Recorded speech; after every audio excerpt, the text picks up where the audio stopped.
100 वर्षीय बुजुर्ग खुद को जिंदा दफनाना चाहते थे, लेकिन गलती से एक सोने की डली खोद निकाली। वह उत्साह से अपनी आंखें चौड़ी कर दी और पागलों की तरह खुदाई जारी रखी, ये सोचकर कि और भी अधिक सोना उनके सामने प्रकट हो रहा है। वह सपने में भी नहीं सोच सकता था कि मरने के रास्ते में वह अचानक एक सोने का पहाड़ खोद निकालेगा। बुजुर्ग ने उत्साह में अपना मुंह ढक लिया, डरते हुए कि उसकी आवाज इस अचानक आई खुशी को तोड़ न दे।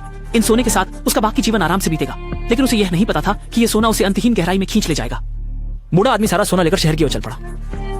वह नई जिंदगी शुरू करने की तैयारी कर रहा था, लेकिन किस्मत की क्रूरता फिर से आ गई।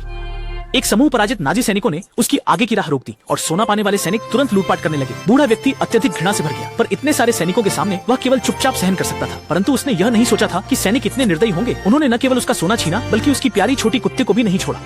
यह देखकर बुजुर्ग पूरी तरह से गुस्से में हो गए। जो सैनिक अभी बुजुर्ग का मजाक उड़ा रहे थे, अगले ही पल उनके सिर में गोली लग गई और दूसरे सैनिक को प्रतिक्रिया करने का मौका भी नहीं मिला। उसे भी बुजुर्ग ने सीधे छुरा घोंप दिया।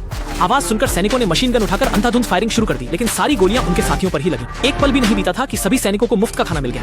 हालांकि उसने कई सैनिकों को हरा दिया, लेकिन संकट समाप्त नहीं हुआ, क्योंकि दूर से टैंक की गड़गड़ाहट सुनाई दे रही थी। उसे तुरंत खतरे का आभास हुआ और वह दौड़ पड़ा। बुजुर्ग के भागने की दिशा को देखते हुए अधिकारी ने पीछा करने की जल्दी नहीं की, क्योंकि वह जानता था कि आगे उनका बिछाया हुआ बारूदी सुरंग क्षेत्र है।